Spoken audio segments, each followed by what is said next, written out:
Harta e mistershme, Piri i Reis. Kush nga ju e ka dëgjuar? Është një hartë e gjetur në Stamboll para disa viteve, bile në vitin 1929 një gjerman, teksa ishte vënë nga shteti turk për të sistemuar bibliotekën, ai gjeti këtë hartë misterioze. Tani po ju tregoj disa sekrete që duhet dini për sa i përket jo vetëm hartës, por edhe botës që gjasme njohim.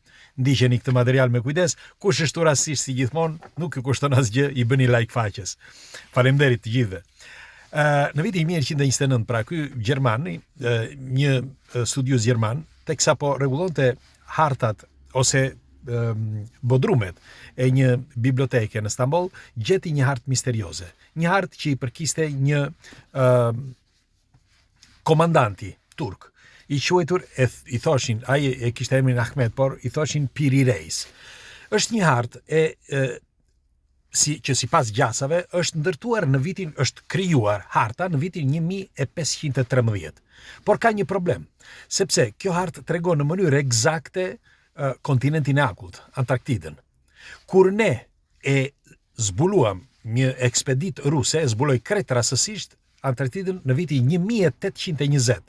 Pra, si është e mundur që Piri i Reis të pikturonte ose të hartonte një hartë kaq precize, eksakte, me Antarktidën që ne zbuluam 300 vite më vonë?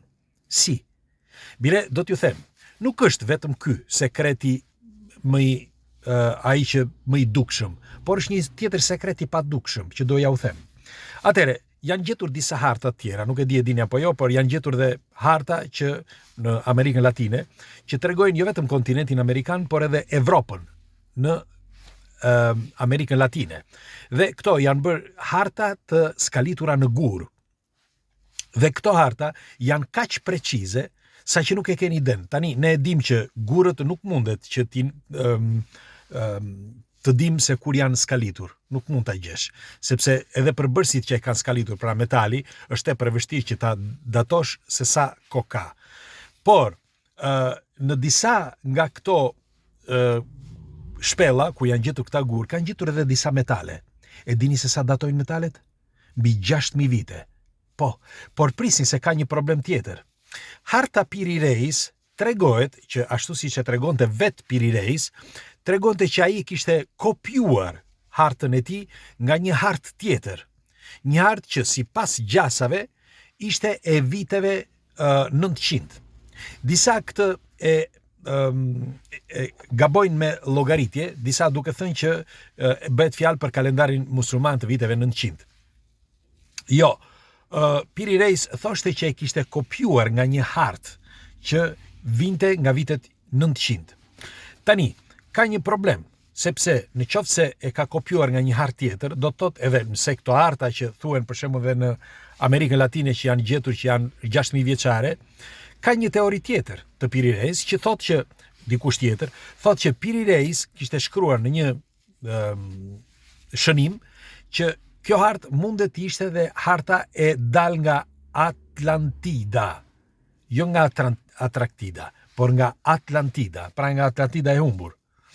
Pse mendohet kështu? Sepse harta, në radhë të parë njërë, është eksakte. Pra, brigjet e Antarktidës, sot të kontinentit të akullt, është eksakte. Bile do t'ju them, në hartën e Piri i Reis nuk ka asnjë një cop të vogël me dëbor, pra ose me akull. Jo, por e tregon kontinentin me jetë, bile edhe me kafsh. Madje brenda kësaj harte ka disa kafsh që nuk ekzistojnë. Po. Pra, mendohet që është një hartë e ardhur nga një tjetër civilizim. Dhe ai tregonte që mund të jetë një hartë e viteve 6.000 para erës sonë, por jo e kohës së sotme. Në fakt, edhe hartat e gjetura të skalitura në gur në Amerikën Latine tregojnë të njëjtën gjë. Pra thuhet që janë harta kaq të vjetra që vijnë nga një civilizim tjetër që ishte shumë i zhvilluar, të paktën kështu thonë. Tani, në gjetjen që është bërë kjo hartë, është vënë re që harta përveç vendjeve të Atlantidës, tregon edhe disa zona të tjera. Për shembull, edhe të Amerikës, nga Amerikës Latine, por edhe të Australisë. Tani, nuk është, sepse kam vënë që nuk është se humba, por kam vënë doja ta thosha, por nuk më vinte që ta thosha, nuk doja që ta thosha. Kam vënë disa studiues bëjnë një gabim të madh, një gabim fatal, do ta thosha. E kemi thënë disa herë në për disa video, dhe unë e përsëris edhe një herë. Unë nuk kam grada, nuk jam shkencëtar, nuk jam as geograf, nuk jam as biolog, nuk jam as mjek. Por në këtë rast duhet ju them diçka. Nuk unë bëj autokritika gjithmonë, sepse autokritika është baza e zhvillimit të njeriut. Pra unë duke mos patur grada, e them, nuk kam grada, por mundohem që të kuptoj dhe mundohem që të studioj. Por kam një pyetje shumë të madhe. Nëse dikush ka gabuar dikur, nëse ka gabuar, pse duhet të hidhemi që të japim jetën për atë gabim që ka bërë tjetri dikush? Sepse mund të ketë gabuar dikush dhe e ka vënë në për libra, dhe ti duke i mësuar ato ti jep jetën sot. Por nuk duhet jetë kështu. Do ja u them se përse. Në 2 pika unë e shkatërroj këtë bisedë. Pse? Pika e parë, zhvillimi i njeriut është bërë në 3 faza, siç e kam thënë gjithmonë. Imagjinat, projekt, zbatim. Në qoftë se ti më ndalon imagjinatën, ti më ke ndaluar çdo gjë, sepse nuk mund të projektoj asgjë dhe nuk mund të zbatoj asgjë. Dhe e dyta, që është akoma më e rëndësishme, në qoftë se ti e ke vendosur në për libra, ti ma ke bërë ligj. Por duhet të dini që është e fundit, që nuk e thash, pika e fundit, njeriu jeton në botën e gabimeve. E kam thënë këtë dhe dua ta përsëris. Jeton në botën e gabimeve sepse ka bërë një gabim dje dhe sot ka bërë një ligj dje që sot e mohon atë ligj. Dhe pastaj sot bën një ligj tjetër dhe nesër e mohon dhe këtë ligj, sepse kështu ka ecur njeriu. Dhe është fantastike. Është gjë fantastike sepse ndryshe njeriu nuk do të evoluonte, nuk do të zhvillojë.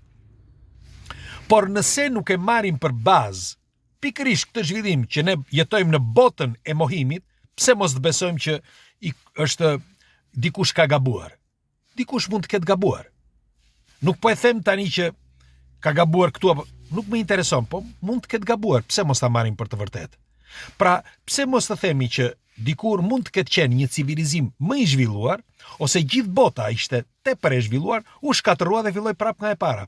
Kemi fakte gjithandej, kemi përmbytjet e mëdha universale, ku shkencërisht vetë shkenca e thotë që është përmbytur 2 herë. Pra, këto harta Pirirejs, mundet që të ketë ardhur nga një civilizim tjetër dhe është kopjuar, mundet që të jetë ajo Atlantida që thuhet, Atlantida e humur, mund të jetë vetë planeti Tokë. Çdo të thotë kjo, planeti Tokë që ishte një kore e madhe, e njëjta kore e madhe që lundronte mbi oqeane.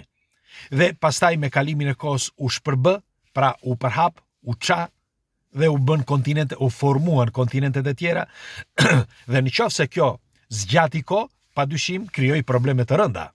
Sepse në radhë të parë krijoi probleme të shoqërisë.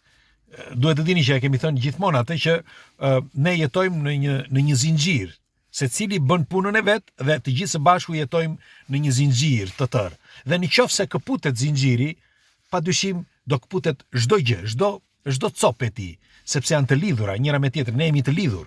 Jetojmë në bashkësi dhe jetojmë të lidhur me njëri tjetrin. Pra teknologjia, zhvillimi dhe çdo gjë që bëjmë është e lidhur me njëra tjetrën. Dhe ne jemi të detyruar të jetojmë në këtë formë. Ndryshe nuk ka zhvillim. Dhe nëse është kështu, atëherë mua më bind kjo që njeriu mund edhe të ketë gabuar diku, ose dikush e bën qëllimisht që të ngulis ose të na ngulis në tru që nuk ka ekzistuar një civilizim i zhvilluar më përpara. Por ne kemi fakte gjithandej. E thot vetë shkenca që kemi fakte. Piramidat, toka që ka patur e të koreve të tokës që ka patur lëvizje, Atlantida që thuhet që ka ekzistuar, objekte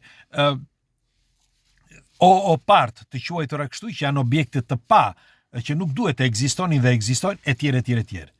Pra, harta Piri-Reis e gjetur në Stamboll, në Turqi, unë mendoj që është një hartë e ardhur nga një tjetër civilizim dhe është kopjuar nga Piri-Reis në vitin 1513, siç thot dhe ai vetë që e kishte kopjuar nga një hartë tjetër dhe e ardhur deri sot. Dhe ne, pra ekspedita ruse, zbuloi kontinentin e akullt, pra Antarktidën, që ishte pikturuar, pra në hartë, e bërë në hartë eksakte nga Piri-Reis në vitin 1513, pra 300 vite më parë, më falni, dhe ne zbuluam në vitin 1820 nga ekspedita ruse kontinentin e akullt. Megjithatë, unë pres komentet tuaja, çfarë mendimi keni për këtë argument. Tani ikim në punë, ju uroj punë të mirë të gjithëve, ditën e mirë. Kalofshi bukur.